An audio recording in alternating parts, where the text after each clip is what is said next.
querido irmão, querida irmã, a paz do Senhor Jesus. Que bom ter você aqui no canal da nossa igreja para mais uma vez estudarmos a lição da Escola Bíblica Dominical. Você que está chegando aqui pela primeira vez, nossa gratidão. Se ainda não é inscrito, inscreva-se agora, não custa nada e você ajuda nós chegarmos mais longe anunciando a Cristo Jesus.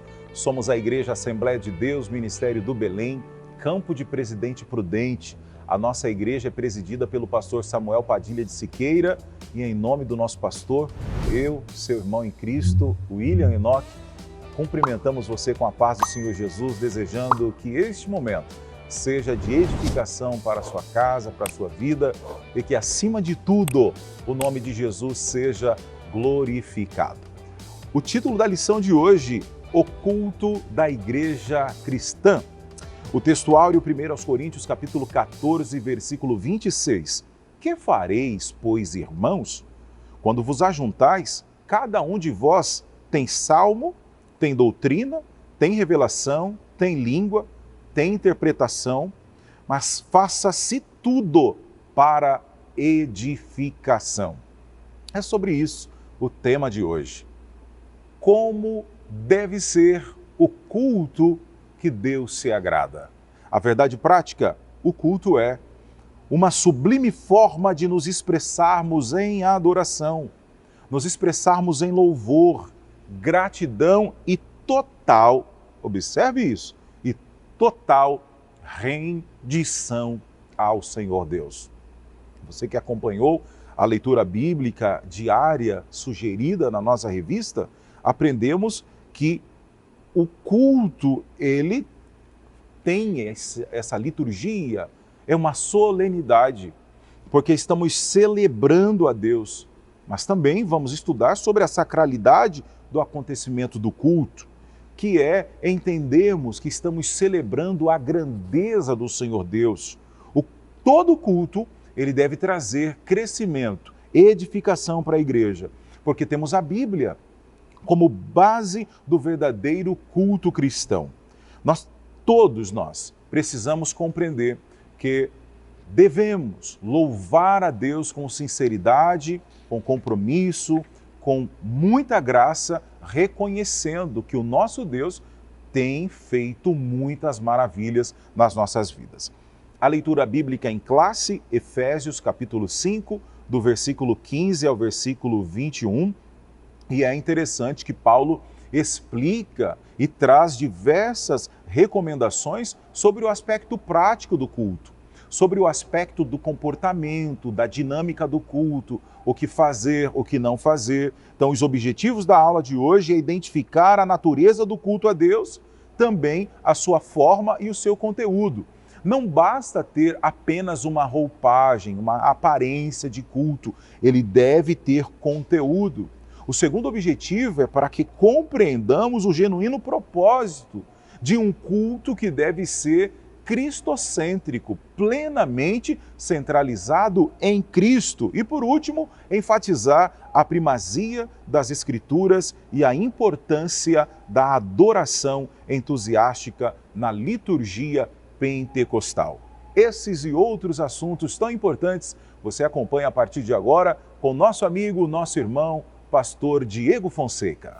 Olá, queridos, paz do Senhor Jesus, minha gratidão ao pastor William Enoch, que nos antecedera, minha gratidão ao senhor, à senhora, a todos que nos assistem, que interagem, que participam desta programação. Sejam todos muito bem-vindos ao canal AD Prudente Oficial. Hoje eu tenho a oportunidade de discutir com vocês, em princípio, a respeito do culto, mais especificamente sobre a natureza de uma celebração. Haja vista que o pastor José Gonçalves destaca introdutoriamente que nesta lição nós veremos o culto por diferentes aspectos, não só a natureza, propósito e liturgias intrínsecas a uma celebração. Num primeiro momento, como dissera, o autor dialoga sobre a natureza do culto e dentro dela, o culto em princípio como serviço a Deus. Num primeiro momento, o pastor José Gonçalves considera que a compreensão de culto consiste numa vida entregue e consagrada a Deus, que envolve nesse primeiro momento, atitude quando se cultua ao Altíssimo. Ou seja, a motivação, a atitude com a qual eu e você celebramos a Deus impacta no que se define por culto. Mas num segundo momento, ele entende como é a forma que esse sujeito cultua. Então veja, a motivação e o modo como eu cultuo a Deus são importantes quando pensados sob a ótica do pastor José Gonçalves. Eu quero me debruçar sobre isso, antes, porém, fazendo um link com essas duas aplicações, entender que o culto, portanto, a partir de uma ideia motivacional e, secundariamente, a partir de uma compreensão da forma ou de como eu cultuo ao Senhor, subentende-se que essa é uma combinação de obediência à palavra e uma forma ritual do qual a adoração acontece. Portanto, nas entrelinhas, eu e você, enquanto cristãos, nós precisamos ter muito bem definido qual é a nossa motivação em um culto. O que eu venho fazer em uma celebração? Eu partilho de 1, 2, dependendo da ocasião, até 3 horas de um culto, de um dia de 24 horas. E qual é a minha finalidade no encontro como esse? Eu venho para adorá-lo, para engrandecê-lo, para exaltá-lo. Eu venho porque isso se estabeleceu como rotina na minha programação. Eu venho para verificar, para averiguar, para analisar, para observar. Eu venho para receber de Deus as minhas demandas. Qual é a minha motivação? A motivação é um ponto fulcral na adoração. Oxalá que eu e você tenhamos muito bem definido qual é a nossa motivação e que ela seja adorá-lo, engrandecê-lo, sem quaisquer retornos, porque a sua, a nossa adoração, ela independe das benécias que são consequências do nosso gesto, da nossa adoração. Agora, num segundo momento, o pastor José Gonçalves fala que o culto deve ser solene. A ideia de solenidade, embora isso será redundante em algum outro momento, é possível que a gente reforce isso ao longo da nossa discussão, mas a concepção de solenidade, ela traz no seu bojo a compreensão de que essa celebração precisa ser respeitosa e majestosa. Se trata de um ambiente onde todos os sujeitos que estão inseridos precisam entender que o seu comportamento numa celebração deve ser minimamente respeitoso com a figura do próprio Deus e com a figura dos pares que de igual forma partilham dessa celebração. E entenda a palavra respeito em todas as facetas possíveis, em todas as tangentes possíveis. Tanto no modo como eu me visto, como eu me comporto, distante da vulgaridade, mas com pudor, tanto na forma como eu me expresso, como eu falo, como eu adoro, como eu contribuo. Todos estes quesitos estão inseridos na forma de que existe num culto o princípio da solenidade. A propósito, é nesse contexto de solenidade que a gente consegue extrair algumas compreensões. Primeiro, uma compreensão veterotestamentária de Levítico 10, o culto não pode ser destituído de significado ou realizado de qualquer jeito. Então, se você vai para uma celebração na sua igreja local, ou você já frequentou uma instituição na qual não se tem organização, me desculpe, mas eu não leio isso como um ambiente solene, porque todo ambiente solene ele é organizado. Você tem horário para começo, você tem horário para fim, você tem distribuições ao longo desse contexto que de fato contemplam a organização.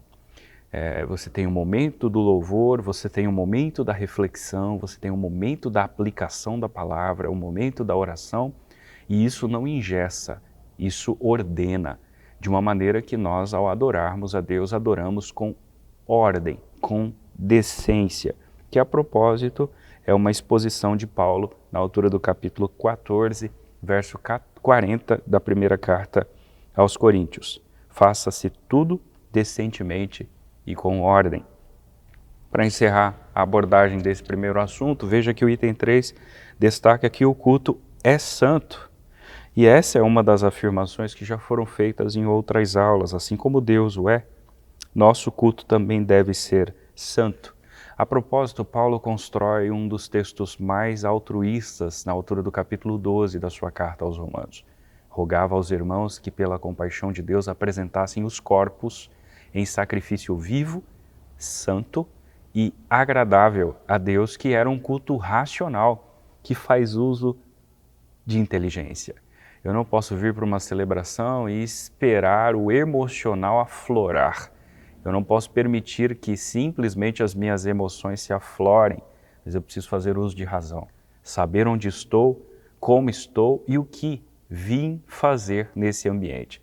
Vim adorá-lo, vim receber orientação, a fim de que sirva a Deus com relevância e que a minha relevância no servir a Deus impacta a sociedade e o entorno no qual eu estou inserido. Bem, estes são alguns pontos fundamentais para o primeiro assunto de hoje, mas eu quero finalizar com aspas de uma declaração feita pelo próprio pastor José Gonçalves. Infelizmente, existem muitas reuniões invernizadas para se parecerem com culto, mas de fato, declara ele, não são. Parecem reuniões profanas, tanto na forma quanto na essência. Por isso, querido, se você tem um pastor que zela pela ordem, pela organização, pela pregação da palavra de Deus, se você tem um pastor, como nós temos aqui em Presidente Prudente, que zela pela organização, pela liturgia, por se seguir um critério, um modo, por obediência à palavra de Deus, por valorizar os princípios que nela estão inseridos, por saber que existe um momento para se iniciar e se encerrar uma celebração, valorize, porque nós não temos um verniz apenas, nós temos uma essência e isso precisa ser valorizado. Existem muitos movimentos por aí com inserções diversas para atender demandas sociais, luzes, cores, no intuito de atrair a sociedade que de alguma forma ainda não foi atingida. Você não precisa mudar nada na sua igreja, porque quem age não são as cores que você adota dentro ou fora de uma instituição. Não é o modelo com que você arquiteta, muito embora isso chame atenção, mas é a ação do Espírito Santo. Se você abrir a Bíblia e pregar a palavra, o Espírito agirá e vidas se converterão aos pés de Cristo Jesus. Segundo tópico, o propósito do culto. Que maravilha é entender que todos nós temos razões para celebrarmos um culto a Deus. É a entrega, é o ato racional de oferecer a Deus gratidão por aquilo que Ele é, por aquilo que Ele realiza nas nossas vidas, pelas bênçãos alcançadas. E esse é um propósito e uma primazia do culto, que é a glorificação a Deus. Culto é celebração, culto é essa entrega. É no culto que celebramos a grandeza de Deus. É no culto, como diz o salmista, que celebramos os seus grandiosos feitos. Então, o culto é celebração por aquilo que Deus é. Deus é suficiente. Deus é tudo o que precisamos e também por aquilo que Ele realiza em nossas vidas. É nesse sentido, então, que o culto ele deve ser, em todas as ocasiões, um culto cristocêntrico. O centro deve ser Cristo Jesus. Cristo é a esfera, é o lugar onde deve acontecer o verdadeiro culto, porque Cristo é o único mediador entre Deus e os homens, o eterno sumo sacerdote.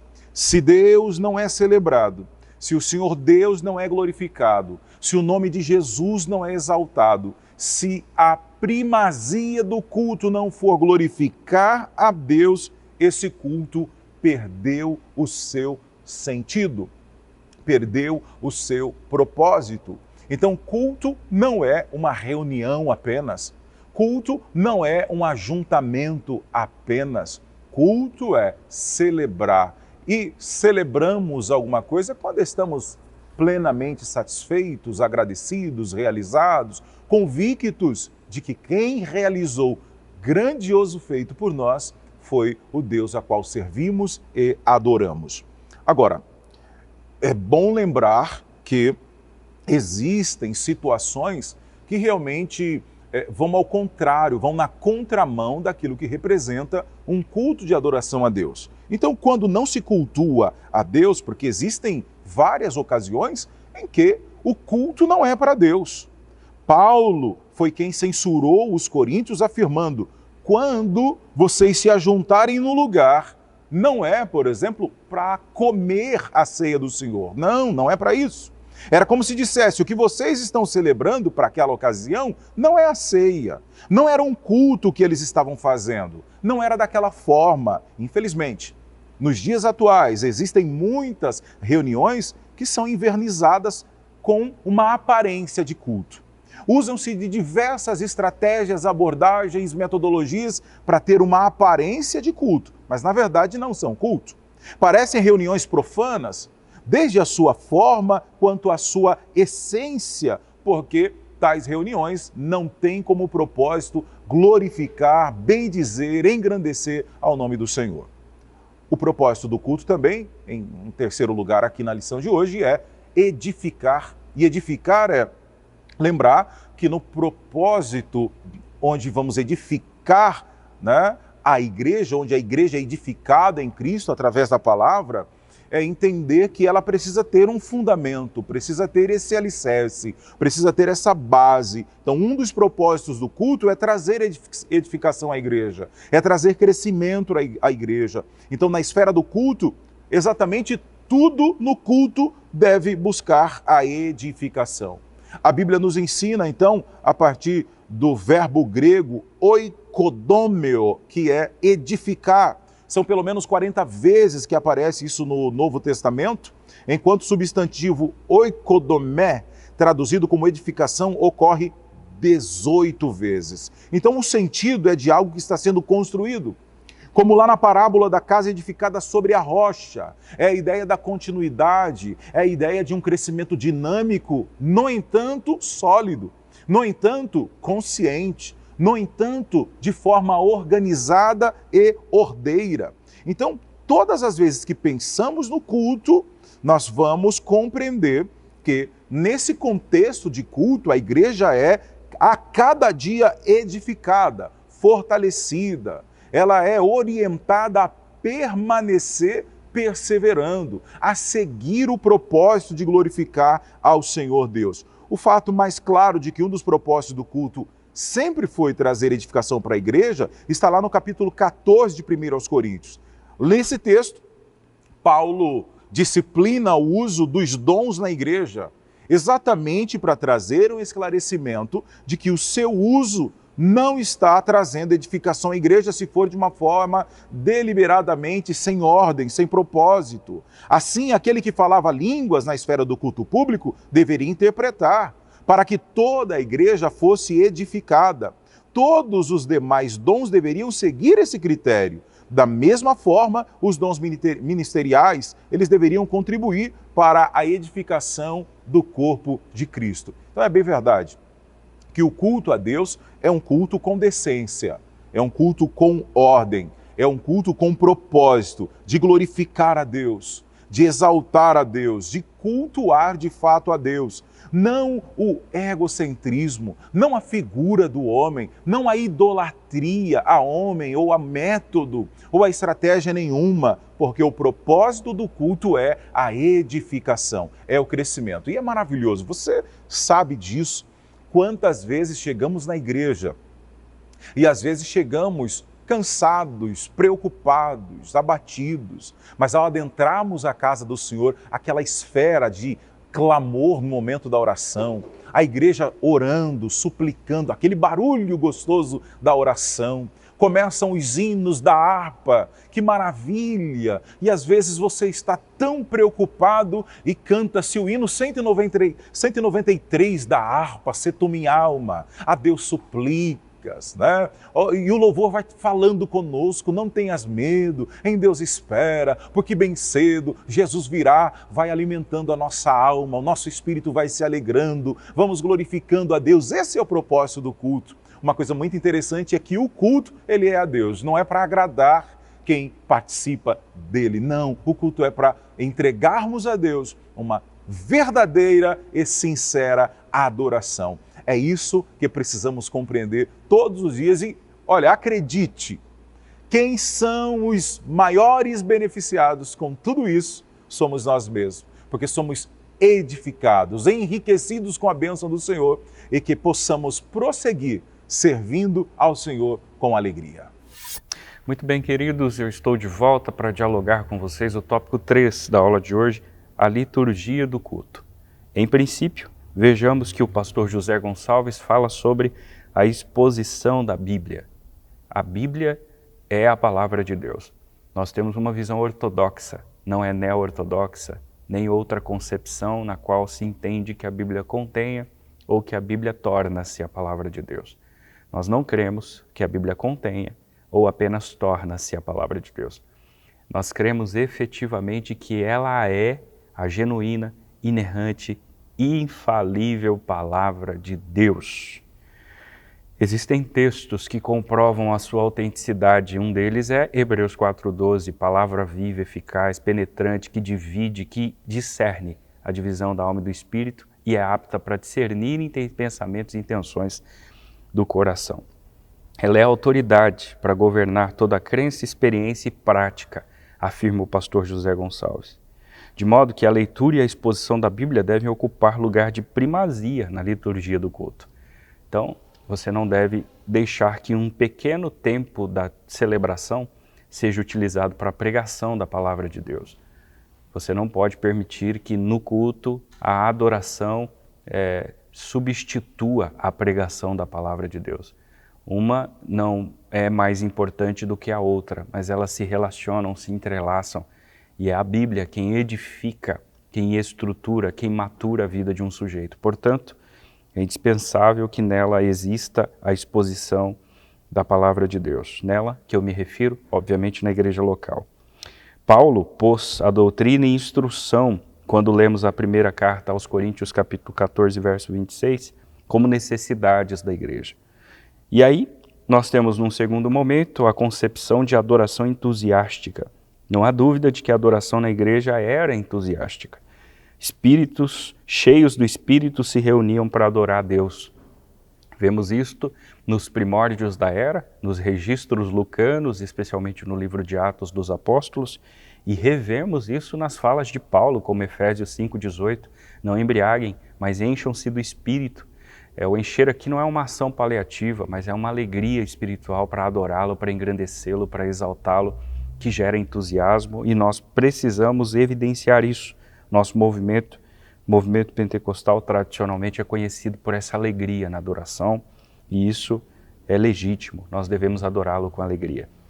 E por fim, o lugar da adoração no culto pentecostal. Pastor William Menzies, teólogo pentecostal, fala a esse respeito do lugar em que a adoração tem entre os pentecostais. É coletiva, é eloquente, derrama-se o coração perante Deus em oração e louvor. Gera quebrantamento, contristamento. A Bíblia diz que corações assim o Senhor não os nega, não invalida. A minha adoração ela não pode ser soberba, jactante, orgulhosa. A minha adoração ela deve ser humilhante, no sentido de que eu entendo o meu lugar, entendo o meu tamanho, sei a minha dependência de Deus. Eu não sou um sujeito independente. Nesse quesito, não.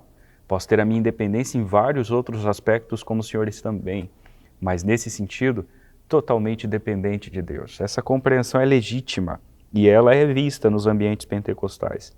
A propósito, diz o pastor José, que faz parte da liturgia pentecostal louvar a Deus em alta voz e exercitar os dons espirituais. Isso é característico. Em nenhum momento, nenhum de nós falaremos para você reduzir a sua adoração, porque você fala, canta muito alto, desafina ou coisa parecida.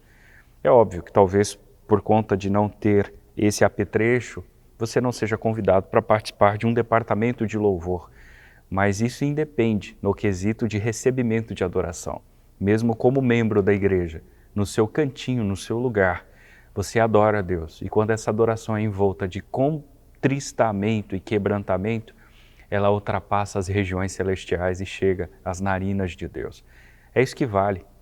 Não vale apenas a minha técnica, a minha habilidade, a minha entonação vocal, tudo isso é relevante, necessário, importante, mas secundário. Missão principal nossa enquanto adoradores é o fazer com sinceridade e quebrantamento nos nossos corações. Isso, por certo, será tocado o coração de Deus e Ele derramará sobre nós a sua graça e a sua presença, em nome de Jesus. Muito bem, queridos irmãos, concluindo a aula de hoje, quanta coisa importante aprendemos juntos aqui, né? É o Senhor quem nos ensina, o Senhor está em busca dos verdadeiros adoradores, como já aprendemos, os verdadeiros adoradores que adorem ao Pai em espírito e em verdade. Dentre tantas as coisas, né, que observamos nessa sociedade contemporânea, tantos cultos divergentes, que às vezes atraem até multidões, mas só tem um problema. Muitas vezes não tem o essencial e não estou me colocando na função de julgador, mas é a Bíblia que nos dá o direito de observar que a essência do culto sempre é a glorificação a Deus. Quando destoa desse propósito, nós precisamos estar em alerta e corrigir esse posicionamento. Então nós entendemos os princípios que devem reger um culto cristão. A simplicidade do Evangelho, o culto com compromisso, o culto com ordem. O culto não pode ser de qualquer forma, o culto tem princípios, o culto tem normas a seguir. Mas como Deus é um Deus de ordem, então o culto que se presta a Ele deve ser também o culto ordenado. Veja, nas instituições, por exemplo, nas organizações, não se atribui nenhum mérito a nenhuma reunião desordenada. O rito das reuniões corriqueiras, odiernas por aí, elas exigem uma dinâmica organizada, não é? Todo aquele planejamento. Agora, e o culto a Deus? Deve ser muito mais que isso, porque aqui está a presença de Deus. Então, o ordenado não significa um culto frio e um culto sem vida, um culto sem a liberdade para o Espírito Santo operar, um culto sem a manifestação do poder do Espírito Santo. Não é isso. O culto deve ser esse momento de celebração, de alegria, que é dinamizado, conduzido pela presença do doce Espírito Santo. Como é maravilhoso cultuar! Como é bom adorar a Deus, como é bom celebrar a Deus. Que eu e você possamos, a partir dessa aula, ao chegarmos no culto, dizer: Senhor, estamos aqui reunidos, de fato, para celebrar a Ti. Olha, quando nós vamos ao culto com esse propósito, nós não temos tempo, não temos nenhuma possibilidade de ficar procurando os defeitos, de ficar apontando qualquer coisa que destoe. Nós estamos no culto para celebrar o Rei dos Reis e Senhor dos Senhores, que nos tem dado vida e vida em abundância. Que Deus abençoe a sua vida e até a próxima lição, permitindo o nosso bom Deus. Um grande abraço, fique na paz do Senhor Jesus.